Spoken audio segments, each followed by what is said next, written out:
Hey guys, welcome back to my channel और good morning. आप लोग कैसे हैं? आई होप आप लोग बहुत अच्छे होंगे और अपनी स्टडी को कंटिन्यू कर रहे होंगे। और आज तो मेरा तबीयत ठीक नहीं था, इसलिए मैं सुबह उठ नहीं पाई। मुझे बिल्कुल पता नहीं क्यों मुझे अजीब सा लग रहा था, मुझे पढ़ने का बिल्कुल मन नहीं कर रहा था, थकान सी लग रही थी, तो मैं सुबह नहीं उठी। लेकिन मैं 8 बजे वाली अपनी क्लास मिस नहीं की। सब बच्चे को स्कूल भेजने के बाद, हस्बैंड के ड्यूटी जाने के बाद मैं बैठ गई पढ़ने के लिए, क्योंकि मैं पढ़ाई के साथ कंप्रोमाइज़ नहीं करना चाहती हूँ। चाहे मेरी तबीयत ख़राब रहे, चाहे कुछ भी हो, मैं अपना पढ़ाई नहीं छोड़ती हूँ। सुबह में थोड़ा उठने का मन नहीं किया तो मैं इसलिए नहीं कर पाई, लेकिन फिर भी अब सोचूंगी कि सारा दिन मेरा अच्छे से मेरी पढ़ाई हो जाए, जो कुछ भी थोड़ा बहुत है मैं उसको कंटिन्यू कर सकूँ। और अभी तो कोई डीएसएसबी का डेट ही नहीं है।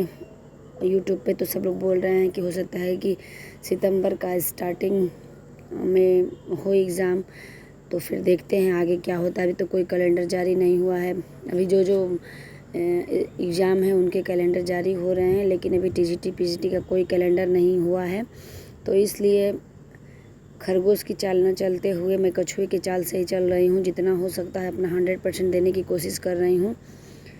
अब आप लोग भी वैसे ही करें, बहुत अच्छे होंगे। तो आज पता नहीं क्यों मुझे बिल्कुल अच्छा नहीं लग रहा है और मेरा तबीयत भी लग रहा है कुछ ठीक नहीं है। तो मैंने थोड़ा बहुत सुबह में पढ़ाई किया था, अब मेरा बिल्कुल पढ़ने का मन नहीं कर रहा है। मुझे समझ में नहीं आ रहा मैं क्या करूं। और एग्ज़ाम का कोई कैलेंडर भी नहीं है कुछ, बिल्कुल अभी तक टीजीटी का कुछ डेट ही नहीं है। मुझे बिल्कुल मेरा जैसे लग रहा है कि अंदर से बहुत वीकनेस की तरह हो रहा है, समझ में नहीं आ रहा है क्या करूं। और बताइए आप लोग कैसे हैं, कमेंट ज़रूर करिएगा। और अभी मेरी बुक्स भी नहीं मिल रही है। मैंने कितने दुकान पे, कितने यहाँ पे, कितने शॉप पे देखा कि कहीं मुझे PYQ यानी प्रीवियस ईयर क्वेश्चन और आंसर पेपर मिल जाए, मगर यहाँ पे कुछ नहीं मिल रहा है। मुझे कुछ समझ में नहीं आ रहा है मैं क्या करूँ। और ज़्यादा मोबाइल से पढ़ने के बाद भी एकदम जैसे लग रहा है कि आंखें दर्द करने लग जा रही है और बुक का कोई पता ही नहीं है। सबसे बड़ी प्रॉब्लम ये है कि मैं अमेज़ॉन से ऑर्डर करती हूँ और मैं ऑनलाइन पेमेंट नहीं करती हूँ, मैं कैश ऑन डिलीवरी ही करती हूँ। तो इससे थोड़ी और दिक्कत मुझे हो गई है कि मैं कैसे क्या करूँ, मुझे कुछ समझ में नहीं आ रहा है। तो अभी और कोई बुक हो तो आप लोग सजेस्ट करिएगा। मुझे कुछ समझ में मतलब एकदम मेरा दिमाग ही काम करना बंद कर दिया है। जैसे लग रहा है कि मैं क्या करूं, सब जैसे लग रहा है कि सब कुछ मिक्स हो गया है। कुछ भी एकदम कहाँ से क्या पढ़ लूँ, क्या करूँ, एकदम अब इस टाइम मेरा यही है कि दिमाग काम करना बंद कर दिया है। और थोड़ा तबीयत ठीक नहीं है इसलिए और मेरा मन नहीं लग रहा है। तो अभी देखती हूँ फ्लिपकार्ट से ऑर्डर करती हूँ, बुक अगर आ जाती है तो ठीक है। फ्लिपकार्ट पे भी कैश ऑन डिलीवरी होगा तो ठीक होगा, क्योंकि मैं ऑनलाइन पेमेंट नहीं करती हूँ, तो इसलिए थोड़ी ये दिक्कत परेशानी चल रही है। और मैं आप लोगों से मैं बोली थी पिछले वीडियो में कि अगर कोई बुक हो तो मुझे सजेस्ट ज़रूर करिएगा, मगर किसी ने कोई कमेंट नहीं किया। और मैं गले की वजह से बहुत परेशान हूँ, मेरा गला बहुत ज़्यादा बैठा हुआ है, इसके लिए भी मुझे समझ में नहीं आ रहा है। जैसे लग रहा है चारों तरफ से मेरा सिर्फ दुर्भाग्य ही मेरा काम कर रहा है, कुछ अच्छा हो ही नहीं रहा है बिल्कुल एकदम। आज तो सुबह उठने का भी मन नहीं किया, मैं सुबह नहीं उठी। मेरा आज सिर में बहुत ज़्यादा दर्द था, तो मैं हेयर ऑयल लगाई हूँ तो थोड़ा जाके अभी तो थोड़ा आराम है, लेकिन वही है कि अंदर से मेरी वीकनेस बहुत ज़्यादा लग रही है। तो अब देखिए, अगर दिन में अब चल रही हूँ, देखती हूँ कोई दवा खाऊंगी, अगर दिन में आराम हो जाएगा तो फिर मैं अपना पढ़ाई करने बैठूंगी। मैं सोची कम से कम 6-7 घंटे का चैलेंज लूँ लगातार, मगर वही है कि हो नहीं पा रहा है। अभी थोड़ी थकान लग रही है, पता नहीं क्यों ऐसा लग रहा है, मुझे कुछ समझ में नहीं आ रहा है, समझ में नहीं आ रहा है क्या करूँ, कुछ पता नहीं। कल दोपहर में चली गई थी बाबू को लेने के लिए, मेरी स्कूटी थोड़ी ख़राब हो गई थी, तो पैदल, तो हो सकता है उससे धूप वूप लग गया हो, इसलिए थोड़ी दिक्कत हुई होगी। तो वही है, अब तो कल फिर स्कूटी मेरी बन गई, तो आज तो मैं गई थी बाबू को स्कूटी से ही लेने। ये भी दो काम पड़ जाता है कि बच्चों को लाने जाओ, बच्चों को छोड़ने जाओ, ये भी एक टेंशन ही रहता है कि टाइम से लाना है, टाइम से छोड़ना है, घर का काम भी टाइम से करना है, अपनी पढ़ाई भी टाइम से करनी है, कुछ भी मिस नहीं कर सकते हैं। और यही सबसे बड़ी समस्या है, क्या करें, उसी में मैनेज हो रहा है जैसे चले। तो चलिए अगर वीडियो अच्छी लगी हो तो वीडियो को दिल से लाइक शेयर और सब्सक्राइब करिएगा और कमेंट भी करिएगा। और वही है कि काम है तो करना ही है, काम तो किसी के ऊपर आदमी रख नहीं सकता है कि कोई और कर देगा। तो वही मैं कपड़े मेरे धुल गए थे मशीन में, तो मैं उन्हीं को फैलाने के लिए चली आई कि चलो मैं फैला देती हूँ कपड़े, नहीं तो फिर नहीं सूखेंगे। कभी बारिश कभी धूप, यही मौसम बना हुआ है। तो कभी कभी ऐसा लगता है, किसी दिन ऐसा लगता है कि मतलब बिल्कुल डिमोटिवेटेड ऐसा फील होता है कि डिमोटिवेट हो गई हूँ, बिल्कुल पढ़ने का मन ही नहीं करता है। कुछ समझ में नहीं आता है कि भविष्य में क्या लिखा है, लेकिन वही है कि खुद को पॉजिटिव बनाना पड़ता है। और यहाँ पे लक्ष्य का आज जल्दी छुट्टी हो गया था, तो ये जल्दी घर आ गए थे, तो मैं बोली कि पढ़ लो, क्योंकि फिर कल नहीं, संडे को तो छुट्टी है लेकिन मंडे को फिर इनका एग्ज़ाम है। तो वही अपना पढ़ाई कर रहे थे, मैं सोची चलो थोड़ा तुम पढ़ लो। और फिर इन लोगों को मैं 1:30 बजे तक इन लोगों को लंच करा के और मैं सुला दी कि तुम लोग सो जाओ। तो ये सब बच्चे 2 बजे तक सो गए और फिर मैं बैठ गई पढ़ाई करने के लिए। मुझे तो मन नहीं था, लेकिन वही है कि छोड़ भी नहीं सकते हैं। जो काम कर रहे हैं, जो ठाने हैं, उसको तो लास्ट तक लेके चलना है, जब तक मंजिल तक न पहुंच जाएं। देखिए कब तक क्या होता है, ईश्वर कब तक क्या करते हैं। कब अपना 100% देने को तो सब लोग देते हैं, लेकिन वही है कि थोड़ी बहुत किस्मत भी होती है, साथ देती है, किसी का नहीं देती। बहुत मेहनत करने वाले लोग, बहुत तेज़ लोग भी अपने मंजिल तक थोड़े से नंबर से रुक जाते हैं। लेकिन अब देखिए हमारे भविष्य में क्या लिखा हुआ है। मैं तो अपना सब कुछ दे ही रही हूँ, मतलब अपनी पढ़ाई के लिए हर 2 से 4 कोशिश करती हूँ स्टडी की। तो मैं उसके बाद फिर मैं सोची थोड़ा रेस्ट कर लेती हूँ। तो 4 बजे फिर मैं रेस्ट करने के लिए चली गई, क्योंकि थोड़ी ये होती है कि जो मैं यूट्यूब पे पढ़ी थी तो उसी को मैं सोची कि चलो रिवाइज़ कर लेती हूँ, क्योंकि रिवाइज़ करना भी ज़रूरी होता है, नहीं तो फिर पीछे से सारा भूलता हुआ आता है। और बच्चों का टाइमिंग डिफरेंस होने से स्कूल का जब टाइमिंग अलग होता है तो थोड़ा समय मैनेज करने में बहुत ज़्यादा दिक्कत होती है, क्योंकि जल्दी छुट्टी, किसी दिन जल्दी छुट्टी होता है तो जल्दी जाना पड़ता है, कोई वो ही नहीं है। उसके बाद फिर 5 बजे मैं उठी तो चाय बनाई, चाय बनाने के बाद फिर मेरी 5 बजे क्लास स्टार्ट हो गई, जो कि ऐप में थी। तो मैं चाय बनाने के लिए चली आई। मैं सोची चलो पहले चाय पी लेती हूँ, थोड़ा सा राहत मिलेगा। उसके बाद यही हुआ कि थोड़ा मैं रेस्ट कर ली, 1 घंटे में सो ली, तो मेरा मूड बिल्कुल फ्रेश हो गया और मैं सारा अपना जो भी पढ़ाई पे मेरा ध्यान था उसको केंद्रित कर पाई। और 5 बजे से लेकर मैंने 7 बजे। चलिए, थैंक यू आप सभी के लिए। और आप अपने जो भी आपको बेस्ट उपाय बनता है वो व्हाट्सएप कर सकते हैं। अपनाएंगे। पिछली बार भी विद्यार्थियों ने जो उपाय बताए थे उन्हीं का सहारा था कि इतने दिन चलते रहे। गाइस, तो मैं थोड़ी देर सो गई थी और अभी सोने के बाद चल रही हूँ अपनी पढ़ाई करने के लिए। 5 बज चुका है और मेरी क्लास में ऐप में क्लास चल रही है, तो मैं चल रही हूँ उसको स्टार्ट करने के लिए।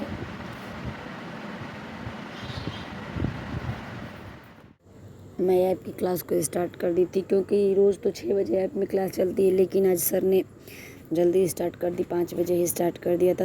सर टेलीग्राम पे उसका सूचना दे दिए थे कि 5 बजे से क्लास चलेगी, इसीलिए मैं 5 बजे का अलार्म लगा के ही सोई थी। लेकिन मैं 4:45 बजे उठ गई थी, तो मैं वही चाय बनाई, चाय पीने के बाद फिर 5 बजे मैं बैठ गई। लक्ष्य तो मतलब मेरा बड़ा बेटा तो उठ गया था, वो अपने सर का होमवर्क कर रहा था और यहाँ पे छोटा बेटा सोया हुआ था, तो मैं अपना स्टडी कर रही थी। आप लोग भी, हम तो यही कहेंगे कि जो लोग हाउसवाइफ हैं वो लोग समय का वेट ना करें कि जब डेट आएगी तो मैं तैयारी करूँगी, या फिर मुझे टाइम नहीं मिल रहा है। मैं ज़रूरी नहीं है कि लोग 2 घंटा ही बैठ के पढ़ें। अगर आपको 10 मिनट का टाइम मिलता है, अगर आप कुछ पढ़ी हैं तो उसको आप 10 मिनट में ही रिवीज़न कर सकती हैं। आप एक बार बुक खोल के पढ़ लीजिए, देख लीजिए जो नहीं समझ में आता है। ज़रूरी नहीं है कि हम 2 घंटा बैठेंगे आराम से तभी मेरी पढ़ाई होगी, ऐसा कुछ नहीं होता है। जो लोग ऐसा बोलते हैं वो लोग गलत बोलते हैं, क्योंकि हम लोग हाउसवाइफ हैं, हमारे पास इतना समय नहीं होता है कि हम 2-2 घंटा लगातार एक जगह बैठ के और पढ़ाई कर पाएँ। हमें बीच बीच में उठना ही पड़ता है, तो इसलिए। और जो लोग सब फैमिली के साथ रहते हैं उनके साथ तो और भी दिक्कत है। तो फिर आप लोग अपने टाइम के अनुसार, अपनी सुविधा के अनुसार अपने टाइम का मैनेजमेंट करिए और जैसे आपको सूटेबल लगता है, जैसे आपको 6:55 और मेरी क्लास ख़त्म हो चुकी है और अब मैं चल रही हूँ अपने किचन का काम करने के लिए, क्योंकि अब खाना डिनर बनाने का टाइम हो गया है। तो मैं चल रही हूँ किचन में। आपको सूटेबल लगता है, जैसे आपको सुविधा होती है वैसे आप कर सकते हैं। उसके बाद फिर मेरी 7 बजे मेरी क्लास ख़त्म हो गई, तो फिर कपड़े पड़े हुए थे, तो जो मैंने कपड़े फैलाए थे वो कपड़े सूख गए थे। मैं पहले ही उन कपड़ों को उठा लेती, लेकिन फिर मैं सोची कि चलो क्लास ख़त्म हो गई है। आज सैटरडे था, तो हमारे घर आज तहरी बनता है। सैटरडे को हम लोग तहरी ही खाते हैं, तो इसीलिए मैं सोची चलो पहले मैं कपड़े फ़ोल्ड कर लेती हूँ, उसके बाद आगे का अपना देखती हूँ क्या करना है। मैं कपड़े जल्दी जल्दी फ़ोल्ड कर रही थी। बाबू भी उठ गया, तो सर तो हम और बड़ा वाला बेटा, दोनों बेटे चले गए थे ट्यूशन पढ़ने के लिए। 6 बजे सर आते हैं उनके पढ़ाने के लिए, तो दोनों नीचे ट्यूशन पढ़ने के लिए चले गए थे। और मैं अपने इधर अपना जो अपने घर का काम होता है उसको मैं कर रही थी। गृहिणी के लिए ये बहुत ज़रूरी होता है। एक हाउसवाइफ होते हुए इन सब कामों को लेके भी चलना पड़ता है, बहुत ज़रूरी होते हैं। तो फिर आप लोग भी अपने इस वीडियो में बने रहिए। अभी 7 बज चुके थे, तो बाबू का भी ख़त्म हो गया था क्लास, तो वही आ गया था। तो मैं बोली कि जाओ चाचा के कमरे में अपने कपड़े रख के आ जाओ, तो वही रखने के लिए चला गया। और इधर मैं सारे कपड़े को अब अलमारी में तह करके रख रही थी।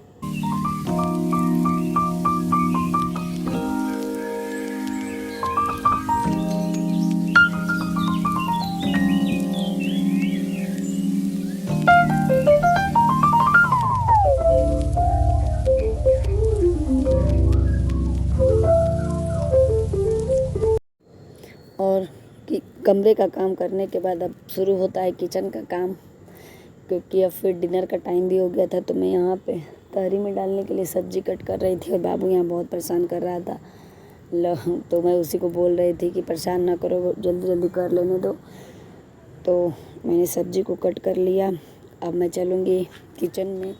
सारी तैयारी करने के बाद मैं पहले एक बार पूरी तैयारी कर लेती हूँ, उसके बाद ही मैं किचन में खाना बनाने के लिए जाती हूँ। तो अभी मैं सारा तैयार कर ली हूँ और यहाँ पे मैं बाबू को दूध दे रही थी।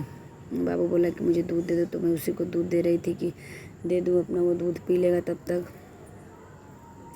और मैं अपना यहाँ काम कर लूँगी। नहीं तो रहता है किचन में तो बहुत परेशान करता है। तो ये मेरे स्टडी ब्लॉग के साथ साथ मेरा समझ लीजिए कि ये डेली ब्लॉग भी बन गया है, क्योंकि सुबह से शाम तक का रूटीन दिखाना होता है कि कैसे मैं टाइम को मैनेज करती हूँ। और यहाँ पे सारे मेरे बर्तन पड़े हुए थे, मेरी बर्तन धुल के चली गई थी, तो मैं उसी को मैं समेट रही थी। मैं सोची चलो बर्तन को पहले स्टैंड में लगा देती हूँ, क्योंकि नहीं तो नहीं लगाओ तो पूरा किचन भरा भरा लगता है, अच्छा नहीं लगता है, बिल्कुल बहुत गंदा लगता है। तो मैं उसी को सोची कि चलो पहले इधर मैं सारा स्पेस खाली कर लेती हूँ, उसके बाद फिर मैं इधर अपना तब मैं खाना पीना बनाऊँगी, क्योंकि उतना लेट भी नहीं हो रहा था। अभी तो 7 बज रहे थे, तो 7 बजे तो हमारे यहाँ सब लोग 9 बजे के बाद ही डिनर करते हैं। तो वही है, कल सैटरडे भी है, कल छुट्टी भी है। आज मैं सोच रही हूँ कि सैटरडे स्टडी चैलेंज देखती हूँ। बाबू बच्चे अगर जल्दी सो जाएंगे तो फिर करूँगी, और नहीं सोएंगे तो फिर वही है कि मैं 3 बजे उठूँगी और अपना काम करूँगी, क्योंकि 3 बजे उठ के मैं अपना स्टडी आज करूँगी। क्योंकि ज़्यादा गर्मी पड़ रही है, इतनी ज़्यादा कि हद से ज़्यादा गर्मी पड़ रही है, वो भी उमस वाली गर्मी है। कभी बारिश हो रहा है, कभी धूप निकल रही है, तो इसलिए। और घर में सारा अपना बर्तन में कोई स्टैंड में लगाने के बाद फिर मैं अपने अब चली इधर अपने खाने की तैयारी करने के लिए।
और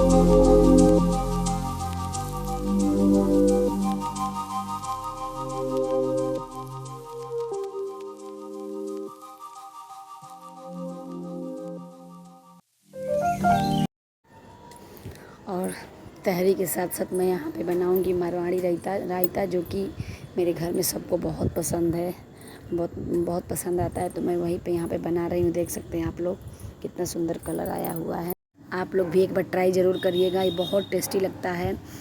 मारवाड़ी रायता आप लोग यूट्यूब पे सर्च करिएगा, उस पे आ जाएगा। नहीं तो आप लोग बोलेंगे तो मैं रेसिपी शेयर करूँगी। बहुत टेस्टी लगता है। एक बार बनाने के बाद आप लोग खाने के बाद उंगलियाँ चाटते रह जाएंगे। और फिर मैं सोचती हूँ कि किचन का काम करते करते ही मैं सारा प्लेटफॉर्म भी क्लीन कर दूँ। अच्छा लगता है, नहीं तो फिर गंदा रह जाता है तो सूख जाता है उस पर जितने भी। तो अभी मैं वीडियो का यहीं पे एंड करती हूँ। वीडियो अगर अच्छी लगी हो तो वीडियो को दिल से लाइक शेयर और सब्सक्राइब जरूर करिएगा। अभी बज गए हैं 8:45 और मैं चल रही हूँ अब सबको डिनर देने के लिए। आप लोगों का बहुत बहुत धन्यवाद।